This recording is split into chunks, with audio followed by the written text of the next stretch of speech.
done our water, we've done our land. Let me just talk to you 2 seconds about our seas. Now, our seas are the most extraordinary resource. Early man fished out the rivers, then moved to the seas. As he invented the sail, we began to empty the seas. We come to a point where we've closed the Grand Banks, one of the greatest renewable resources in the world for fishing. Fished since the 1550s by the Europeans. In fact, the early European sailors would complain that in sailing to the Grand Banks, their passage of their ships was impeded because of the volume of fish in the seas.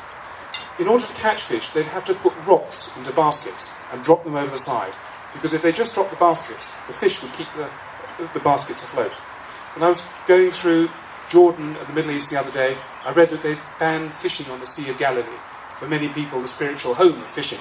Why? Not because they don't like the fishermen, because there's no fish left. You don't need to do anything else. Don't look at reports about this sea, sustainability and everything else. Just go to a supermarket. Go to Pick and Pay. There you will see baby hake and sole petite. Why? Not because it's easier or tastier, easier to catch or tastier. It's just because we've eaten their parents. Now, you don't need to be a farmer to understand that's bad news. But the markets are telling us this. A single rhino horn is worth about $400,000 on the black market in China. A tuna sold last month in Tokyo's Fukushima market for $380,000, which tells me very clearly that a mature tuna is as rare as a rhino. Yet we keep on eating tuna. Nobody around here would eat rhino or rhino horns. That is what the markets are telling us. And the markets are a wonderful way of giving us feedback to what we're actually doing to our planet. So, onto our populations. If you look at the statistics on world population growth, the 2010 report is that thick. And it's absolutely boring, because there's only two really interesting things in it. One is that if on average every woman in a lifetime has 2.1 children, the planet population will flatten out. In Europe, on average, they're having 1.6, 1.7 children. So the population of Italy or France or Germany will divide by 3 over the next 100 years, if nothing else happens. But the most interesting statistic that nobody has really looked at in that whole thing is to say what is happening in our developing world. Now, if you take Brazil, where the population is growing enormously, because on average they have 4.5 children per woman in a lifetime. If you cut it down and look in the cities, on average in the cities, women have 1.2 children during their lifetime. Why? Because they don't add to their economic value like they do in the countryside. Cities may well be the only effective form of contraception that man has ever invented. So, in the face of all that, rising food prices are a function of supply and demand in the capitalist world in which we live. And what we're seeing is more and more stress over food prices. And it affects all of us here today. When Kasatu and those guys are asking for 18% pay rises, I used to think they were mad, because inflation is 6%. It is if you include the price of a new BMW or a flat-screen TV, but if you just take food, it is 16, 17% compound. So the poorer people in our world suffer most because they spend 90% of their income on food. It is what caused the spark and the riots across the Middle East, which has driven our fuel prices from £6 a year ago to £10.50 today. People don't get the connectivity today between the environment and their real, actual lives here in the cities. It is the environmental degradation that's caused the food riots around the world in 2008, will cause food riots again now, created the unrest in the Middle East, and will cause the collapse of civilizations around the world. Somalia has collapsed. Yemen has collapsed. If we don't support Kenya, Kenya may well collapse as well. It's bringing in 10,000 people a day into enormous camps in the north of Kenya. If Kenya can't fund those, and its ability to do so is reduced by the fact that the lawlessness from the collapse is they're now stealing tourists and ransoming those, which of course damages the tourist industry, which is one of their key forms of revenue. So the risk of what I call contagious state failure is very, very real. And that's one of the things we face as society. When we talk about end of civilizations, it's not we wake up tomorrow morning and the whole thing's gone. It's that Somalia spreads into Ethiopia, spreads into Kenya, moves east, moves west. And that's what contagious state failure is. That's how civilization may come to an end. That's all the doom and gloom. There are some remarkable things happening in this world on a scale that none of us really understand. The single biggest donor to reforestation projects and water management projects in the world is Coca-Cola Corporation. Why? Because it understands that without water there is no Coca-Cola. So it's spending its shareholders' money very wisely. In fact, any business that doesn't understand the environment shouldn't be invested in. I talked to a bunch of analysts the other day. I said, guys, let's just get real. Would you like Coca-Cola or Cadbury Schweppes, the PepsiCo alternative? I explained the difference between the two companies. One defines its future in terms of the environment and is what I call a sustainable business, part of the sustainability revolution. Pepsi is still part of the industrial revolution.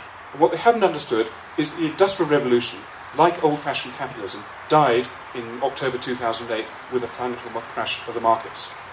The new world will be driven, and the new change will be driven by individuals and entrepreneurs, and not governments. Governments hate change, they hate revolution. It's not what they're there for. I argue that many of our leaders currently are unfit to lead, because their sole job in life is to get re-elected, not to take the long-term decisions for our futures that we want them to. But who do they listen to? The politicians in America? There are 7 lobbyists in Washington for every member of Congress. Go figure. So, in all of that mix, I'm going to tell you now about 3 extraordinary businesses that come out of my experience of travelling the world in the last 3 or 4 years, looking at what businesses can do to fix the environment.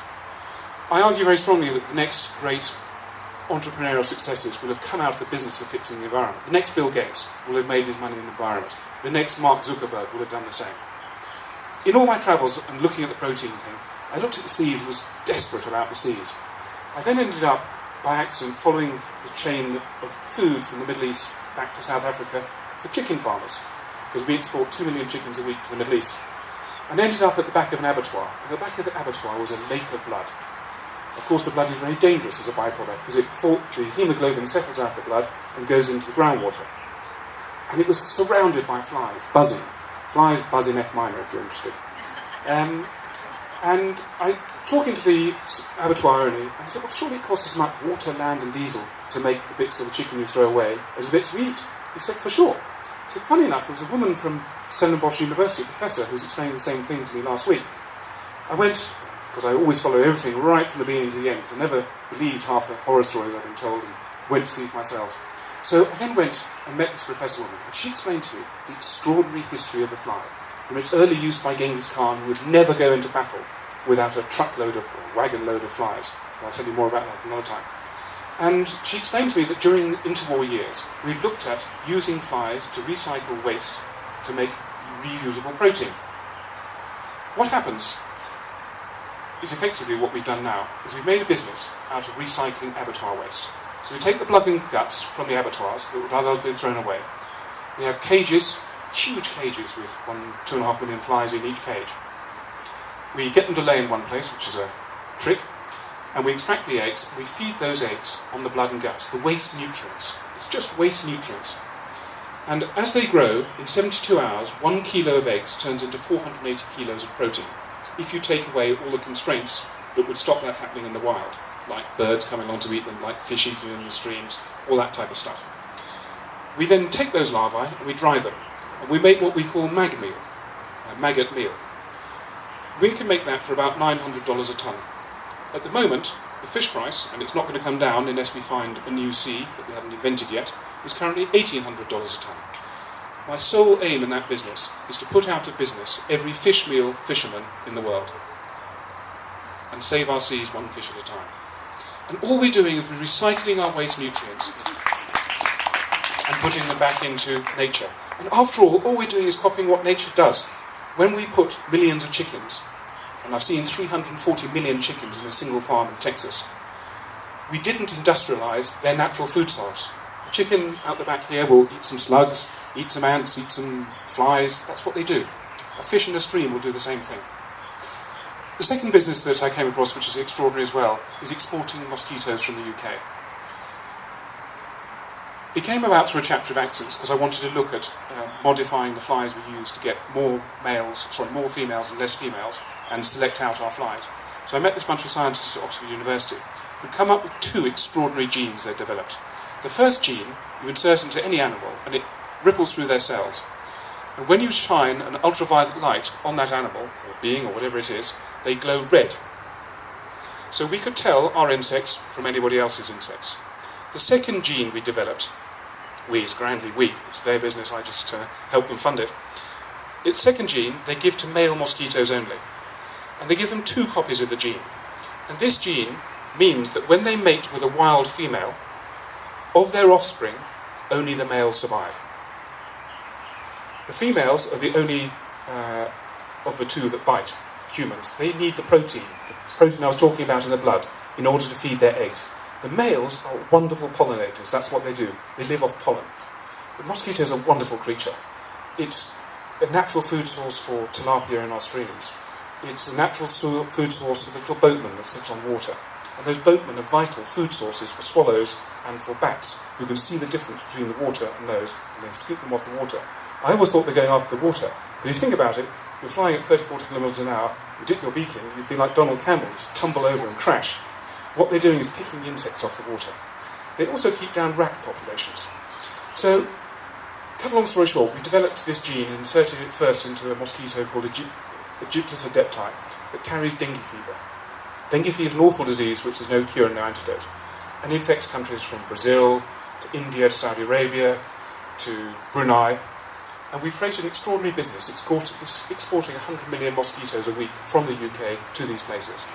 We've just completed sequencing of the genome of the cotton bollworm. Cotton bollworm is a bug that eats cotton fields in Pakistan, America, and everywhere else. And what we do at the moment to combat both these mosquitoes and these cotton bollworms is infect our countryside with huge amounts of insecticide. We will go on and we're going to sequence the fruit fly, Mediterranean fruit fly and the orderly fly. My objective with this business is to end up using nature to control the number of pests we have and put the insecticide manufacturers out of business. Those are just 2 examples of how business is being reinvented by entrepreneurs and people who are in touch with the environment. But I met the most lovely guy who I really like a lot last week. I've often been to Woolies and bought a jumper or something, and they throw these hangers into a box. And I met a guy called the Hanger Man. And the Hanger Man employs 1,000 disabled people and 250 able-bodied people in South Africa sorting out these boxes of hangers. Has a small heat gun, peels off the label that says M, gets all the hangers lined up in boxes of the same shape and size, and because he knows the industry so well, he knows where they came from, and he sells them back to the factories making jumpers, rather than them buying them from coat hanger manufacturers. And then the hanger meets up with a new jumper that gets an L sticker on it or a different colour sticker. And it's the most extraordinary business. So next time you throw, or you buy a jumper and you see a hanger being thrown into the box, don't worry, the Hanger Man's on the case. These are just 3 examples amongst hundreds I've seen in the last 2 or 3 years travelling the world of people beginning to fix our future. Because from where I stand from a business perspective, the future's broken. Our politicians are incapable of getting us out of it. Our large businesses are making enormous changes, and some very, very good changes. But it's really entrepreneurs that will change the world, and individuals like all of you here supporting Food and Trees for Africa. Because when the revolution comes, and it has already started, it will be led by people like us. And sometimes people say, well, how can you comment on the sea and the land and all this sort of stuff? You're not a professional, or a scientist, or all the rest of the stuff. And I remind them of a very simple story. You should ignore the scientists and all their advisors. Just remember one thing. It was a lone individual that built the Ark, and a group of professionals that built and sank the Titanic. Thanks for listening.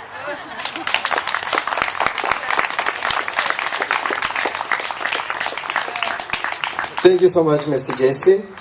If you want to recapture, get a copy there. The secret is, a tree is just, to plant a tree, you just need to donate 100 rands. So I would say to get that book, come with your 100 rands. Or anything. Okay. Then now you can start your green discussion.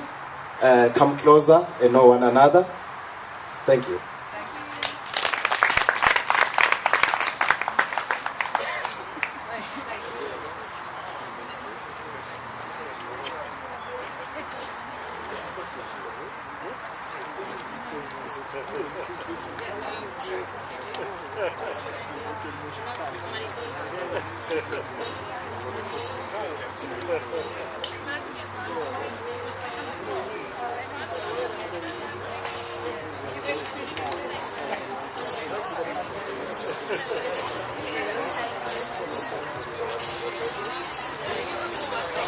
Eh?